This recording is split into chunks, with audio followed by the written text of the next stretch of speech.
Hey guys, welcome on in to Drinks with Binks, working from home edition, wasted from home, if you may. We are still doing what you guys are doing. We're staying home to stay safe. It has been about 7 weeks of us doing this. We're so fortunate that we're able to still bring you a show, still have a lot of fun, because we know there's a lot of very serious, difficult things going on in the world. So we hope for the next 60 minutes we can bring you some fun, some entertainment, some insights from our newest teammates at Fubo Sports Network, Fubo TV. We want to welcome in three-time NBA All-Star, three-time All-NBA, Agent Zero, Hibachi, host of No Chill with Gilbert Arenas, the one and only Gilbert Arenas. Thank you so much for joining us here today. Thank you for having me, and you got them all right. That's I can memorize a lot of things now, obviously.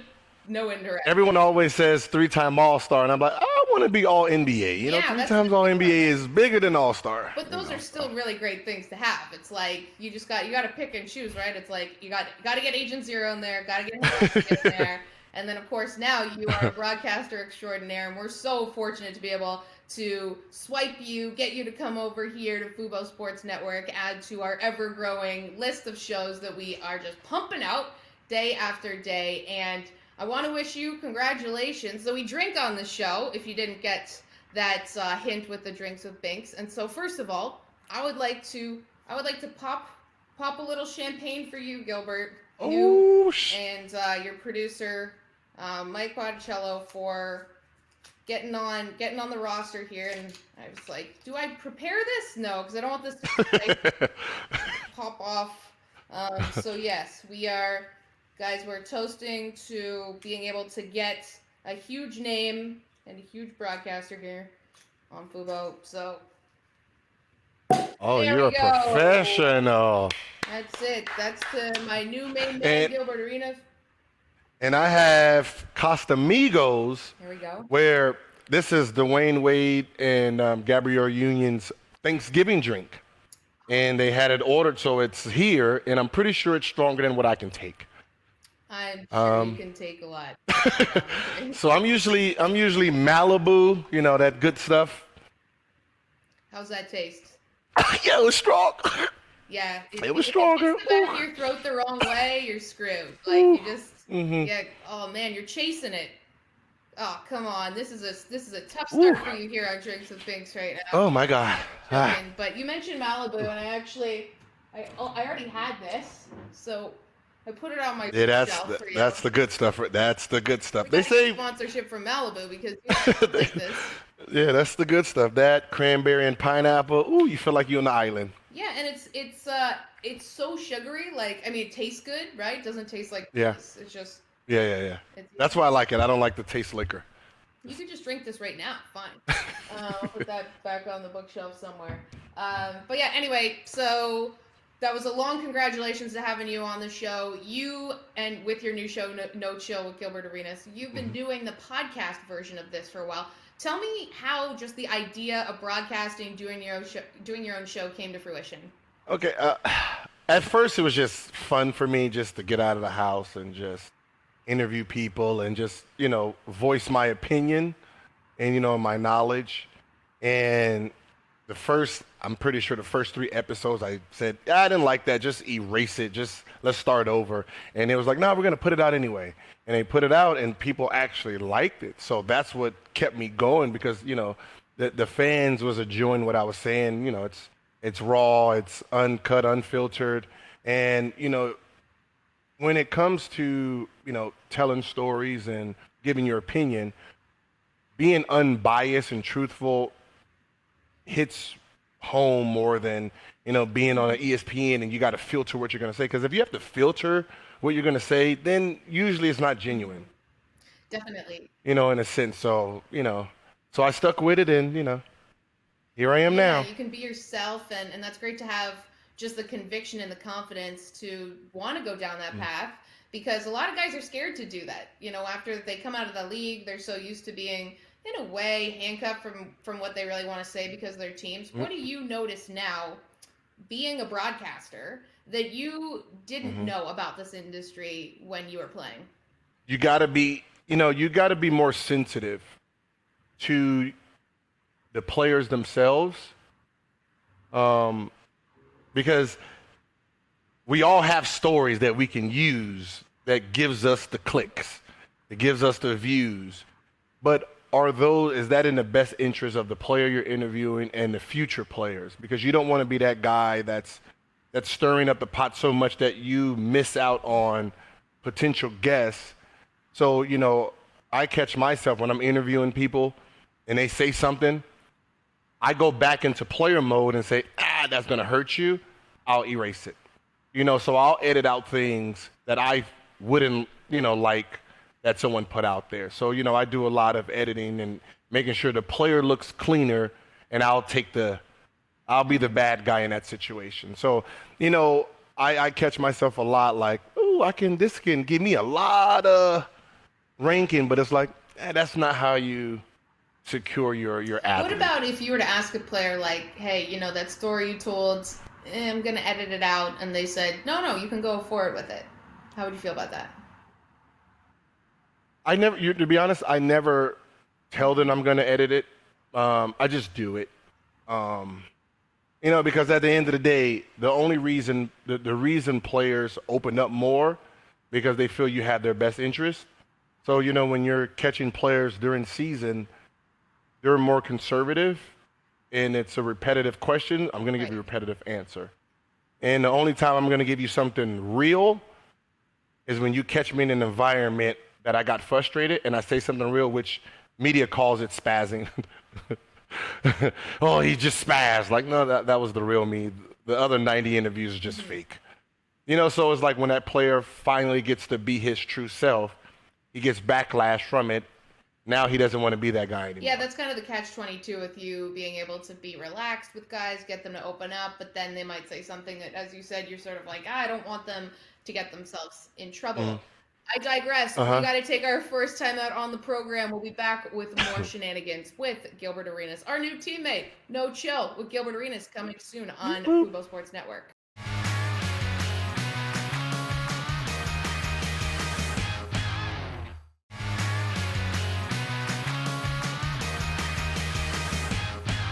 Hey guys, welcome back to Drinks with Binks. I'm Julie Stewart Binks, and we are so thrilled to welcome in our new teammate on Fubo Sports Network, Gilbert Arenas. You know him, three-time NBA All-Star, three-time All-NBA. We got to mention that, Agent Zero Hibachi, and our newest host of No Chill with Gilbert Arenas, and that is going to be beginning on Monday, May 4th at 8 p.m. Fubo Sports Network. And Gil, we were just talking about some of the stories from athletes, whatnot. So tell me, even just being able to come to Fubo, like what was it maybe about the platform that we're on or the conversations that you had that you thought, this is where I want to take my career? Once I got serious about it, and it started gaining ground, it was like, I need to get behind someone that has the same vision, that has the same, mindset, when it comes to just building and looking to the future. So, I was interviewing a lot of people, and, you guys were the best. You guys, it just seemed like a great fit. And that's why I'm here. That's awesome. And you mentioned just, being able to be yourself, that authenticity that sometimes you don't necessarily see on bigger networks for many different reasons.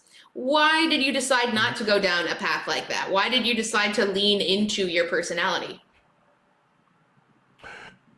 Because, it's so, there's a line, and usually everyone's scared to get to it, but to know where that line is, you got to always cross it.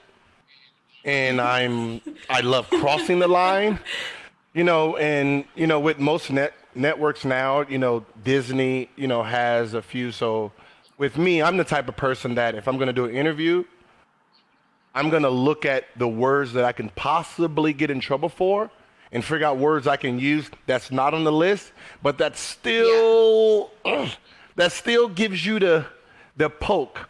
But you can't get in trouble for it because it wasn't on this ban list. So I do that a lot, but it's still, when you're trying to be natural, it's hard to filter yourself all the time and still be authentic. So it's like, I would love to be on, TV also, and do the corporate thing, but then get to be, it's like the Little Wayne. You got your mixtape, which everyone loves, and then you got your mainstream stuff. Yeah, and It's it's true, and like the boundaries are sort of being blurred between both now because personality and creativity is key. We want to see athletes and former athletes show us like who they are and things that we couldn't see when they played because maybe they didn't want to get in trouble, they didn't want to hurt their team. Like we want to know all this stuff. And so I think a lot of guys are curious about doing this world, but then they're like, oh, I don't want to get in trouble. But there's a way to do this without getting in trouble and still getting the notoriety, like the people clicking on stuff. Who are some of your broadcast influences? Like who did either you watch now or you watched before where you're like, I really like what they do? okay. So, growing up, I was a big Charles Barkley fan. So to see him on TV still being Charles Barkley is amazing. So I watched Charles. I hated Stephen A. when I was a player. When I was a player, I didn't like Stephen A. I didn't like Stephen A. as a player because he attacked me once. I was like, I don't even know you. How are you going to attack me? I don't even know you. But retired, listening to him, love him. So I love him, now versus when I was, then you got your Skip Baylesses. I watched them. Your Kornizers. I love Shannon Sharp Yeah, he's great. because I think, with Shannon, he gets to push the envelope for everyone for, you know, up and coming personalities. So the more he pushes that envelope and push that line further and further, I think it'll help a lot more athletes, get into it because, we're raw. You gotta remember, we're corporate too because we do interviews every single day. So we know how to play the game. We know how to, okay, this is gonna get me in trouble saying this. So we know how to autocorrect ourselves. I was fortunate because I used to be on an NBA blog. So I used to be on an NBA blog, so I know how to play the clean role and still be funny and still get my point across. So, I can Well, go that's either good. I way mean, with that it. flexibility is key. And you mentioned that Stephen A. talked about you when you played. Different world then, as social media wasn't as prevalent. But do you still sort of remember or carry the things that people said about you? Like, if you said, "Oh, I remember exactly where I was. I remember exactly who said that thing about me." No, not really. Well, the only one that comes to mind is when I said I was going to score 50 on Trailblazers and what, in Phoenix, and I failed in Portland, and then they were laughing about it. Oh yeah, look at it, just a big mouth, blah blah blah. And then I was like, all right, I'm gonna show them. And then the very next night, I hit the game winner, took my jersey off, put it on the floor in Seattle. So I failed in Portland, and then threw my jersey and put it on the side because I hit the game winner in Seattle. And then I got Phoenix. That's pretty good. That's a good clap back, for getting at them. Do you think guys? Yeah, Do you think guys listen and think about things that are said to them today? Maybe not all the time, but like they know it's there. yeah, yeah. Because it's our only, it's really our only reality. You got to remember, as an athlete, you live in a bubble, and your bubble is surrounded with yes sayers. And everything is, you're the greatest, you're this, you're that, you're this. So when someone from the outside say you're not, trust me, you see it, you hear it, you want to try to correct it, you want to know why, you're going to hate that guy, and that just becomes that it's like as athletes, we want everything to be great. We don't want bad stories. I guess that's everyone. Yeah. You don't want bad stories. No one does. If I'm averaging 35, I want you to say that I'm the greatest player of all time. I don't want you to say I need to pass the ball more. I don't want you to say that. That hurts my ego that I need to pass the ball and I'm a ball hog. So you would know if you call a guy a ball hog and say he needs to pass the ball more, to get his teammates involved. The very next game, that's exactly what he's going to do. He's going to prove your point that his teammates aren't that good, so he's not going to shoot and lose by 20. Just to prove a point, to show people like, look, you wrote that about me. That was incorrect, and I'm going to show. I kind of like that, like a little bit vindictive in a way, you know. This is who I am, and I'm going to stick it to you guys. But you mentioned the greatest of all time. We got to talk about a guy who's been in the news a lot the last couple weeks. But first, we're going to take a quick time out on Drinks with Binks. We are here with Gilbert Arenas, our newest teammate on Fubo Sports Network. No Chill with Gilbert Arenas beginning May 4th. Bottoms up.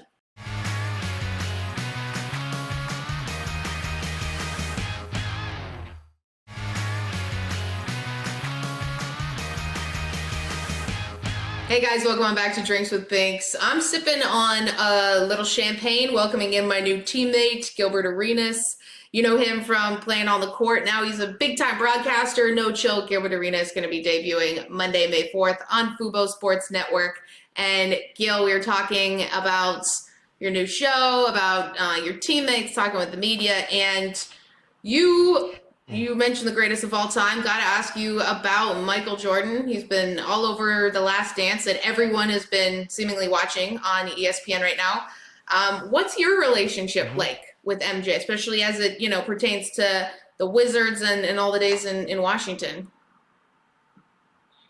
Okay, one, you said he was the greatest, which clearly I am, so I'm the GOAT. Everyone knows Love it. That.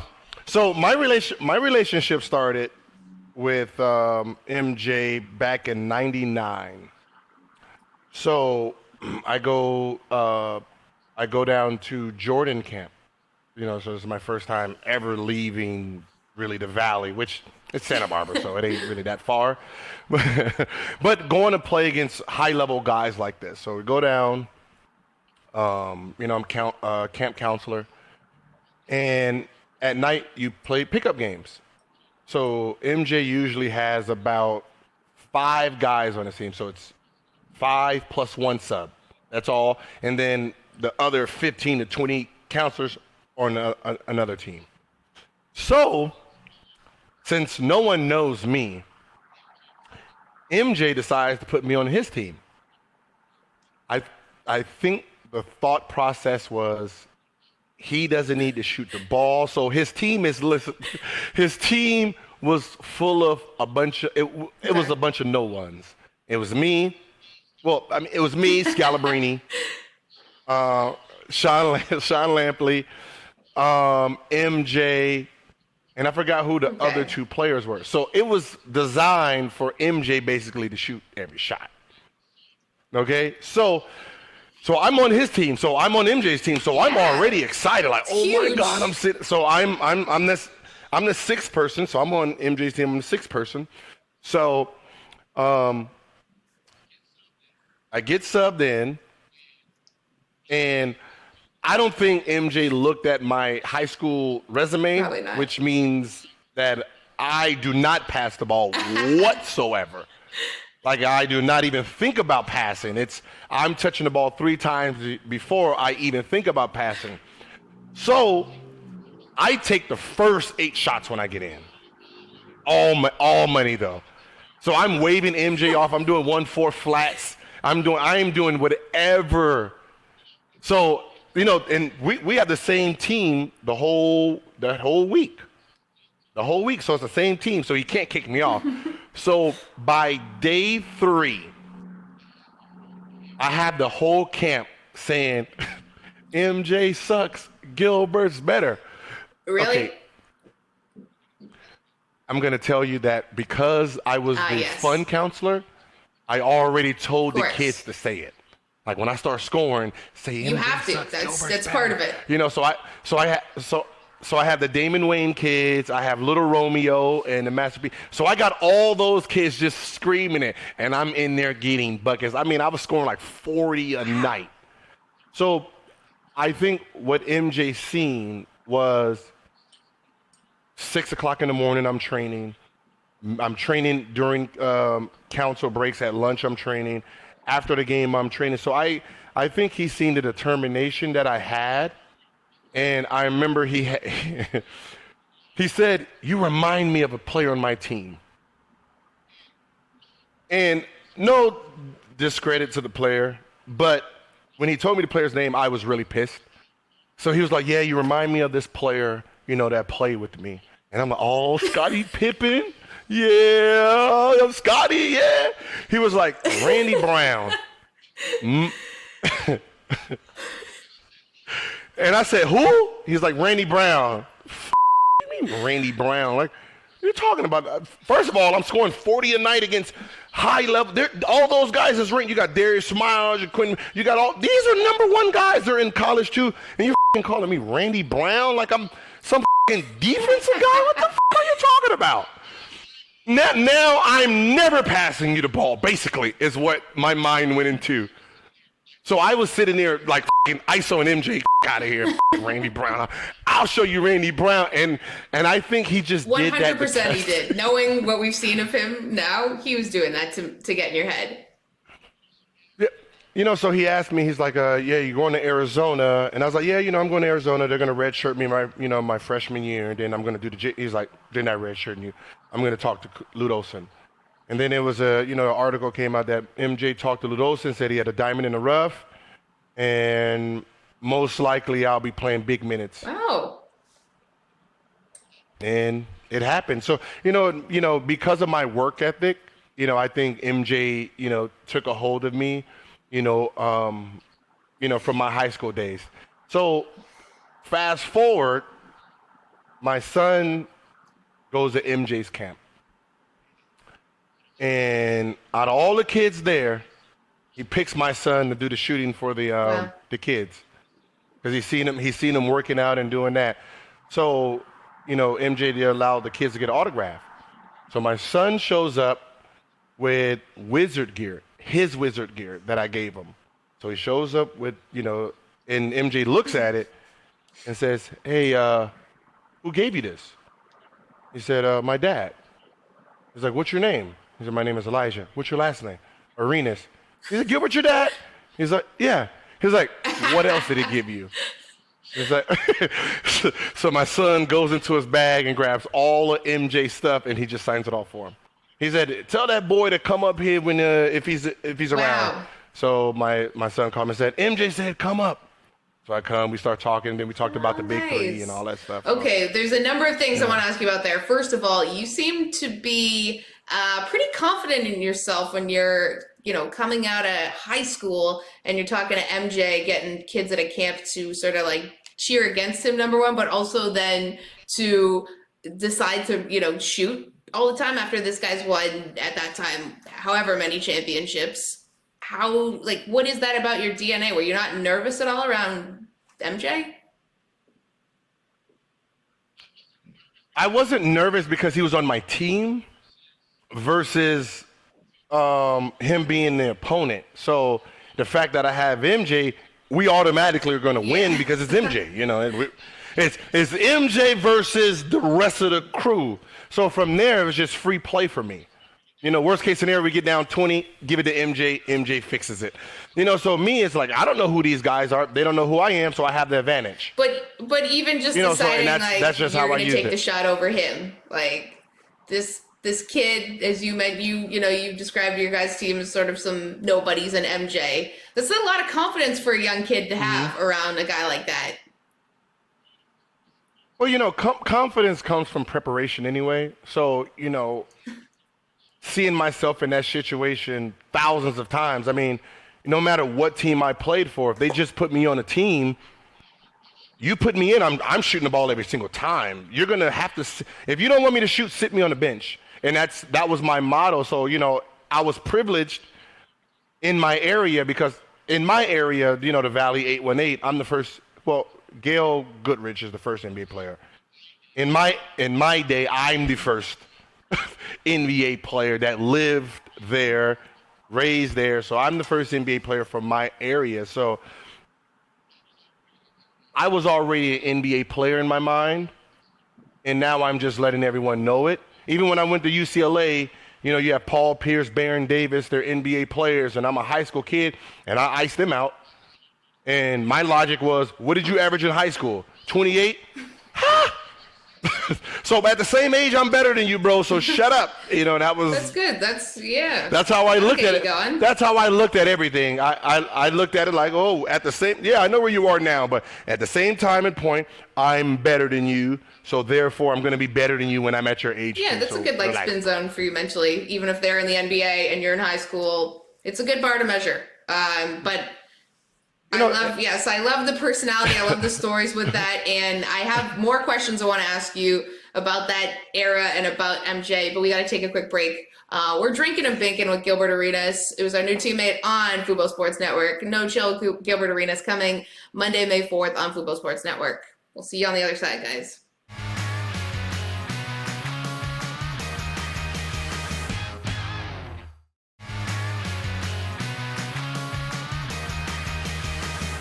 Hey guys, welcome back to Drinks with Binks. I'm JSB. We got Gilbert Arenas here with us, who is launching No Chill with Gilbert Arenas on Fubo Sports Network Monday, May 4th, 8 p.m. Eastern. We've been talking about Michael Jordan and your interactions with him when you were a young kid. And now going forward a bit, when you mentioned your son had met him at his camp, that he had all of this MJ gear from with the Wizards. How did you get that? all right, so the story is this. Okay, so when MJ decided to play for the Wizards, it was part of a deal that if he played for 2 years, he would get 51% of the company, or 51% of the team. So I guess when his time was up, the owner and MJ didn't agree to the terms. MJ left, which means he left all his stuff. So when I came that summer and I signed with the Wizards, I picked my locker. It was MJ's locker. So when I open it, you got all MJ's stuff. So I'm sitting here like, is this the MJ? It was like, yeah, this is MJ's locker. So I have the undershorts, all his stuff, his orthotics. I actually played in his orthotics my career. Yeah.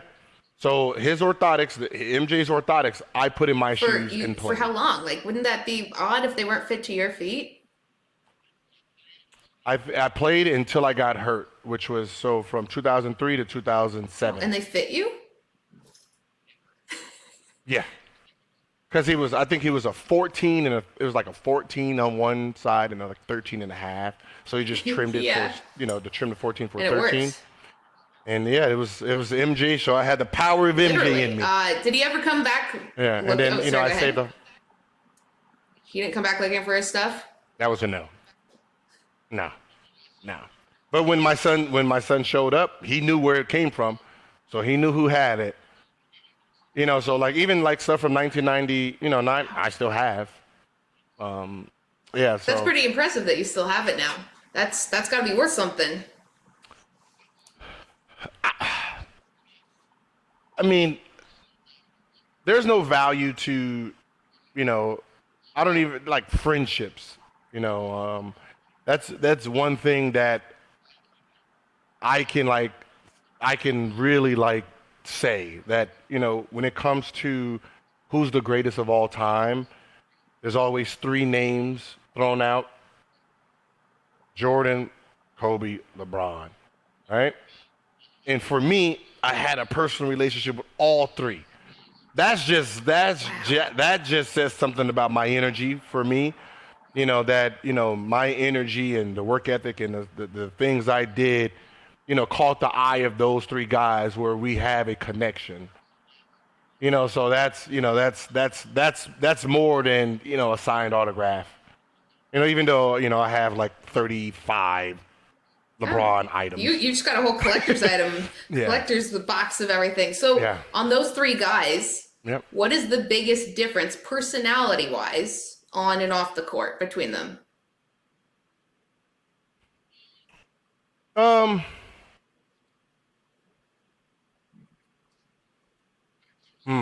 When it comes to, I'll say, like people person, LeBron is more of a people person than Kobe and Jordan. Jordan was. You know, the guy you see on Instagram right now, the Taco Tuesday, that's LeBron. You know, so when you talk about some guy who's just a goofball, whose energy is just out the roof, you know, he's a prankster and all that, that he has to like hide that to try to fit in this mold of what MJ and Kobe was. And I tell people that's not, you know, that's not fair. You know, the personalities are so different. So when people say who's the best, I said, well, because they're different, Jordan and Kobe are more alike than LeBron. So when you come to assassins, killers, Jordan 1, Kobe 2. LeBron wasn't a killer and assassin. He was an all-around player, different personality. He's 1 in that category. Magic Johnson is 2 in that category. So I put them, and that's like, so Magic Johnson's personality right, yeah, is you can see LeBron's more similarity between those two. You know, yeah. So, and that's okay. How that's the only way you can do it. You can't. Yeah, he has MJ jumping ability. Yeah. But he's more Magic Johnson. He's, you know, he doesn't want to be the guy to try to put the nail in you if he's not capable of it. If he doesn't have the feeling that he can do it right there, he's gonna find the person that can do it. So he's more of the Derek Jeter, that he's gonna sacrifice the home run hit to get on base, or this guy, I'm going to hit it this way, I'll be out for this guy to make a home run. You know, he does all that. You know, and that's what you got to love about him. Yeah, you can kind of tell, like, watching The Last Dance in the last episode with Michael Jordan being, holding somewhat of a grudge with Isaiah Thomas. And you think, I wondered, like, would LeBron have that? Like, does LeBron have that axe murderer gene in him? Doesn't seem that way. When we look back at that era, there was a lot of hatred between those teams and those players. We don't seem to see that as much anymore. Why do you think that is?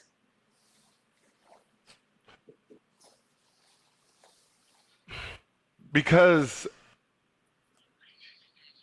the easiest answer to say is AAU. There was no real AAU back then. You know, there was no AAU back then. Here is AAU, where these kids are going to play against each other 10, 12 times throughout their career before they even make it anywhere. So now these kids have relationships, they're friendships. Most of these guys, they team up together. They be on the same traveling team. They go to the same high school. You know, they go to the same college. So it's more friends now than it was back then. So when they go to the NBA, they don't have that bickery rivalry. Yeah, that makes sense. The Lakers versus Boston. Like, I don't know what you guys are from, but that's my friend over there. Yeah, we're going to be enemies on the court, but I'm not going to punch them. I'm not going to clothesline them. I'm not going to do all that dirty stuff, you know, to my own friend. So when people say, "Oh, yeah, the NBA is soft. They fake fight." Yes, like back then it was just a foul and probably $200 fine for a punch. That fine now is almost $1 million to some of these players. I don't hate anyone that much to throw a $200 punch. You know, so it's going to be, hold me back. Yeah, I'm going to get you. Yeah, that's fake. Thank you. Ooh, save me. You saved me $2 million, you know. So it's not one of those things where the players now, you got the same trainers. So you're going to be in like, your enemy is going to be in the same, like, I can name who really have like beef, probably Chris Paul and Rondo. That's real. Okay, Chris Paul and Rondo. We'll just hang our hats on that. The issue. Yeah, but that's what I'm saying. That's it. That's probably it. And that stems from rookie season. Okay. You know, that doesn't, you know, so it's like one of those things that's just, other than that, you don't really. Yeah, well, if guys going to all-star games and hanging out in the summers, working out, it just seems like everyone's like friends. There's not that much hatred, which I don't know. I love, you know, we all love the rivalries. We love when we see people, like, it just makes it up the ante of games. And seemingly if there's that much money for fines involved and these guys also are like buddies, then we're not going to, it doesn't make it as fun as a viewer. Well, as a viewer, it's what do you value? Do you value the talent or do you value the brute? You know, like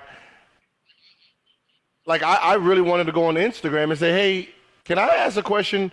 Pistons is going down as one of the best defensive teams. Are we going to evaluate them on their actual defense or the fact that they just brutally beat up people? Like if they're clotheslining Jordan and doing all this, like he gets in the air, we're going to knock him out. That's not actual defense. That's not defense. Anyone can do that. Somebody at Venice Beach, someone playing outside back, they can do that. What defense principles are you actually standing on? Because if you go back and look at all defensive teams, they wasn't filled with a whole bunch of Detroit players because for the most part, they had 6 fouls a game.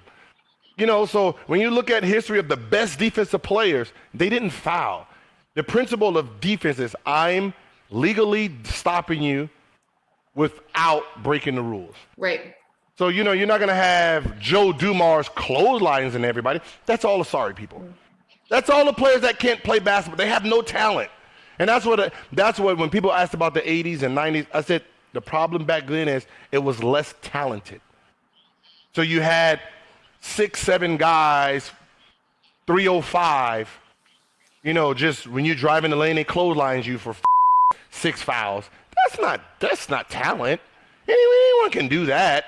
You know what I mean? So it's like now that position is talent. That position now is Dirk Nowitzki, Greek the Freak, Tim Duncan, KG. That's that position. Chris Webber. They're not brute force players. They're talented players. So now the NBA looks soft because there's more talent than there was before. Very interesting. Everyone is skilled. More skill now. I'm sure the Detroit fans we have watching would have something to say about that. But I guess they won their championships, but we're seeing that kind of player no longer existing. We got a whole lot more to come. We got to get to a break. We've got Gilbert Arenas here on Drinks with Binks. He is coming to Football Sports Network on May 4th. No chill with Gilbert Arenas. We'll be right back.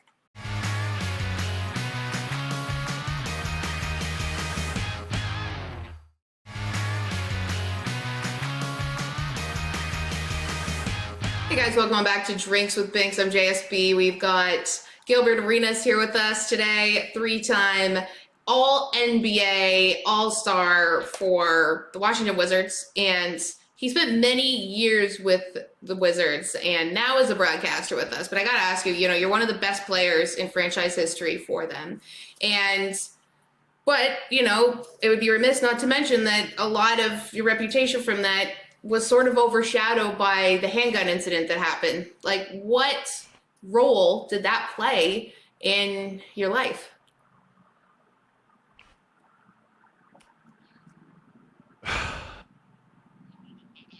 I wonder. I really believe it didn't affect my life, but it really did.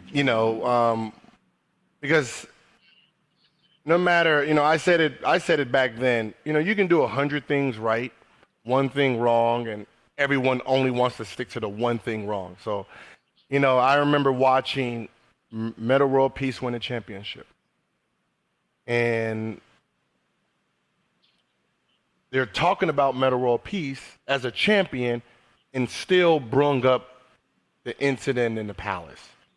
And I'm sitting here like, what? That's 7 years. Why are you even tearing this man's legacy? He just won a championship. Why are you bringing? So I said, everyone wants you to move on when they don't want to move on. They don't want you to get better and be a better person, because they still want to hang you for that. So it's like, I can save a mother in a fire, and then they're going to say, yeah, Gilbert Arenas guy who brung guns to the locker room saves baby from fire. Like, wait, what? Why do you have to bring that one thing into it? So it's one of those things that I took, it really hurt me for a while mentally, because it was like, as much as I do for people, that you guys will use this to like discredit everything I've ever done, so I couldn't understand that for a while. And then eventually I said, you know what? If I start making fun of it, they'll stop talking about it. They'll stop using it against me. So I just started, doing it myself, just making fun of myself, poking at myself. Because if I can do it and be funny, when you do it, it doesn't even matter Right. anymore. So when it comes to like the legacy of who I was, I would like to think that real hoopers understood what I did in the game of basketball, and they find inspiration in a guy that was a no one and he made it to this level versus, oh, this guy ended his career because of a gun in the locker room. Like, no, technically, I had 3 surgeries in 14 months, and the gun in the locker room was the excuse to get rid of me because I was damaged goods. However we want to look at it. So it's one of those things where it's like, it's almost 11 years ago. But the way we talk about it seems like it happened yesterday. Well, I'm sure that it's got to get annoying hearing about it, but the fact that you controlled the narrative on it, been very mature on how you've handled it, sort of lessons people wanting to bring it up and poke you about it. But had to ask you about the topic, of course, and the fact that now you are a coach and you are influencing young lives. I want to dive into all that and more when we come back after the break on Drinks with Binks.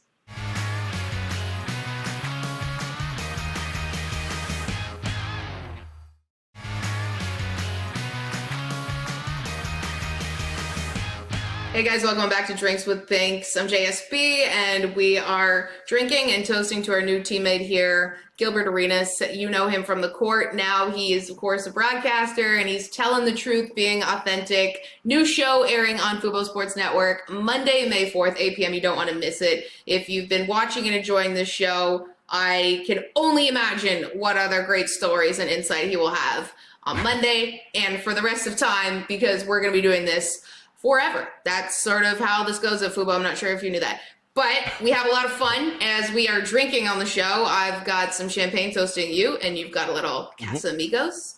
And we're just discussing your legacy on the court. Now, you decided to coach recently. Obviously, due to the coronavirus, things have changed. But take me through what inspired you to get into coaching, because it was an interesting story you were saying. Yeah.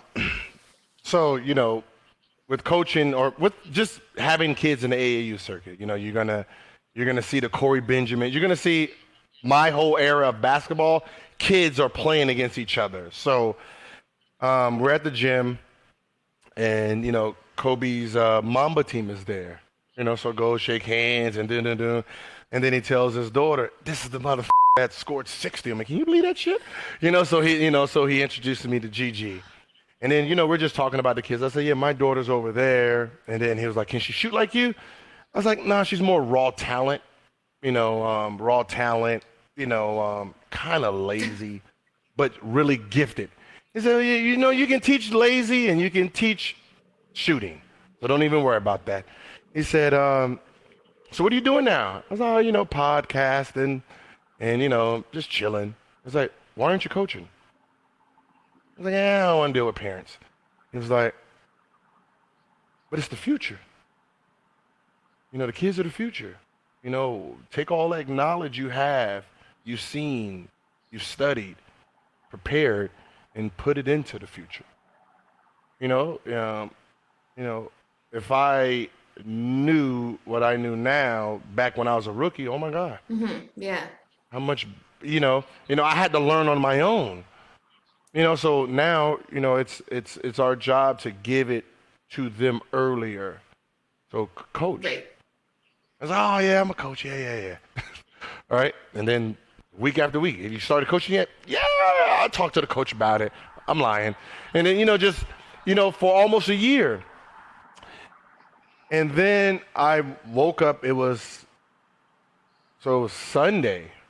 It was on a Sunday. That Sunday morning, 3 a.m., waking up, knee hurts, feel like it's gonna rain. I can feel it in my knees. I'm sitting there dreaming, like, "You know what? I'm just gonna call the coach and tell him I'm gonna coach. That's what we're gonna do." So like around 7 o'clock, the team is in Oakland. They're playing in a big Oakland tournament. So I tell them, I call and say, "Hey man, you know what?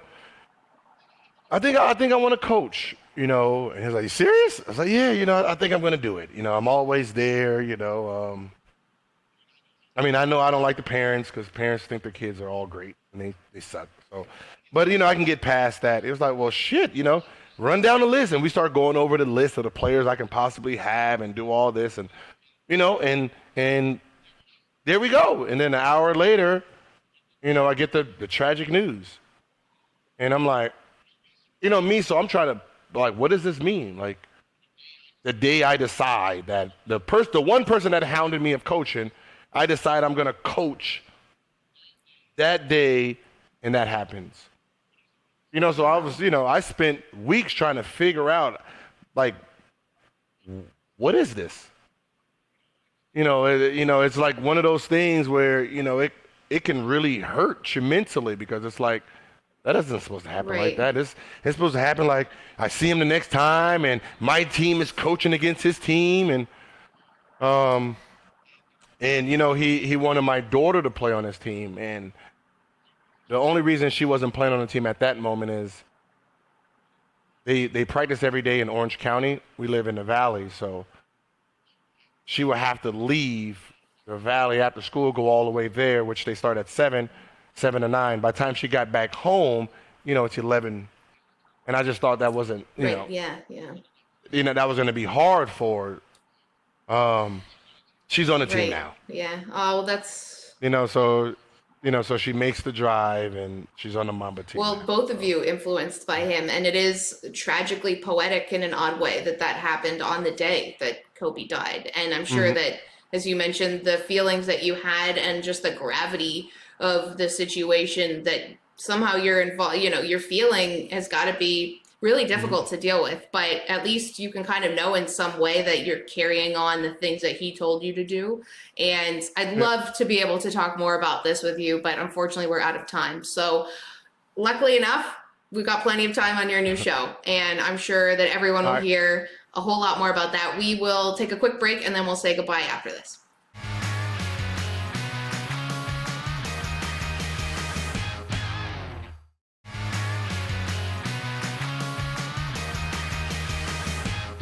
Well, guys, we've had an awesome time on Drinks with Binks with Gilbert Arenas, who is now part of our team on Fubo Sports Network. And you can catch his show debuting on Monday, May 4th, No Chill with Gilbert Arenas. And if it's anything like this, and the podcast, if you've seen before, it is real, it's authentic, it's everything you want to hear from the NBA and beyond. And Gilbert, congratulations. You've done so much in your career, and we're excited to have you on this next step. All right, thank you for having me. Appreciate it. All right, guys, make sure to check us out on YouTube, Fubo Sports, on Instagram and Twitter, and we will see you back next week. Drinks with Binks, working from home.